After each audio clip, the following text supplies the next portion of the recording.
Hello everyone, good evening, welcome again. आज मैं एक नया क्वेश्चन लेके आया हूँ आर्टिकल का बहुत, और मैं लास्ट वीडियो में आपको समझाया था कि आर्टिकल क्यों लिखा जाता है, क्या वजह होती है, पर बड़ा इंपॉर्टेंट क्वेश्चन है, बड़ा अच्छा क्वेश्चन है। आप दोबारा से समझेंगे हम लोग। आर्टिकल का मीन्स है कि अपने विचारों को व्यक्त करना अपने शब्दों में। तो मैंने क्वेश्चन भी लिया है आप लोगों के लिए और इसका आंसर भी लिया है, देखेंगे ना, तो आप समझ लेंगे कि आर्टिकल के बारे में हम लोग बात करने वाले हैं आज। तो काफ़ी इंपॉर्टेंट है, बहुत अच्छी तरह से हम लोग समझेंगे इसको। देखिए आप लोग आगे पहले क्वेश्चन पिकअप करते हैं जिससे कि हमें समझने में दिक्कत ना हो। क्वेश्चन क्या कहता है हमारा, ये आप लोग समझें। You are Priya and Piyush, you find illiteracy as the biggest impediment to the level development of a nation. मान लो कि एक राष्ट्र के डेवलपमेंट के लिए आपको जो इलिटरेसी है उससे बड़ी कहते हैं ना कि आपको दिक्कत आती है और आपको लगता है कि भाई ये इलिटरेसी वैसे हमारा देश का डेवलपमेंट नहीं हो पा रहा है। You strongly believe that the education can play a very important role in the progress of the country। और आप इस बात पे विश्वास करते हैं कि एजुकेशन जो है ना देश के राष्ट्र के डेवलपमेंट में बहुत ही इंपॉर्टेंट रोल निभा सकती है।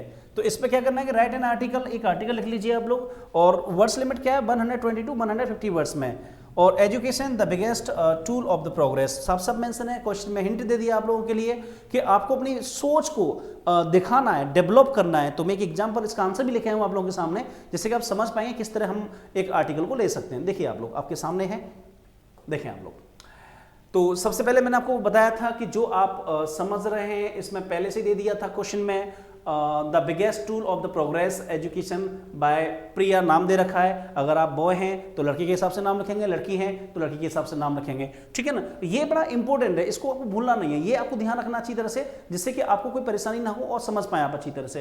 तो आप इसको बिल्कुल ना भूलें, यहाँ डालें और आप ये डालें। आगे देखेंगे आप इसमें क्या है। देखो, illiteracy is root cause of the most evils. वो कहते हैं कि जो इलिटरेसी है ना वो एक जड़ है। मोस्ट एवल्स माने सामाजिक बुराइयों की, बहुत सारी बुराइयों की जड़ है। And it often breeds ignorance. इससे क्या होता है, ब्रीड्स का मतलब पैदा होता है, इग्नोरेंस माने एक अज्ञानता। मान लो कि अज्ञानता पैदा होती है, लोग अज्ञान होते हुए चले जाते हैं। And this ignorance may prove to be a dangerous. और ये अज्ञानता मान लो कि बहुत खतरनाक साबित हो सकती है। वो कहते हैं educated people can think rationally. मान लो जो लोग पढ़े लिखे हैं, एजुकेटेड हैं, वो लोग रेशनली सोच सकते हैं, तर्क के साथ चीजों को ले सकते हैं, सोच सकते हैं। And are able to see the bright side of the coin. और वो फ्यूचर में आगे बढ़ने के लिए उस साइड को देख सकते हैं अच्छी तरह से कि उन्हें कैसे सफल होना है। एंड इलिटरेट एंड इग्नोरेंट, कहते हैं एक अनपढ़ व्यक्ति और इग्नोरेंट व्यक्ति पर्सन इज अ लायबिलिटी। वो कहते हैं एक तरह बोझ की तरह होता है, then an asset to the nation, जो राष्ट्र के फायदे की अपेक्षा। मान लो वो एक तरह बोझ नजर आता है बिल्कुल। Education enables a person to take a better care of himself as well as his family. कहते हैं ना एजुकेशन है ना एक तरह से लागू कर जाती है उस इंसान को, एक एक्टिव बना देती है जिससे कि वो खुद की भी केयर करता है और as well as his family, अपने परिवार की भी अच्छी तरह से केयर कर पाता है। As Nelson Mandela says, South Africa से हैं, इनके बारे में बात की गई है। उन्होंने कहा था कि education is the most powerful weapon which you can use the change the world. वो कह रहे हैं कि एजुकेशन एक इतना पावरफुल हथियार है जिससे कि आप संसार को बदल सकते हैं। Education is the key to eliminating gender inequality. वो कह रहे हैं कि एजुकेशन एक ऐसी चाबी है जो एक इनइक्वालिटी है जेंडर में, उसे भी खत्म किया जा सकता है। टू रिड्यूसिंग पॉवर्टी, गरीबी को मिटाया जा सकता है। टू फॉरेस्टिंग पीस और फॉस्टरिंग पीस, शांति को बढ़ाया जा सकता है, उसको बढ़ावा दिया जा सकता है बेटा।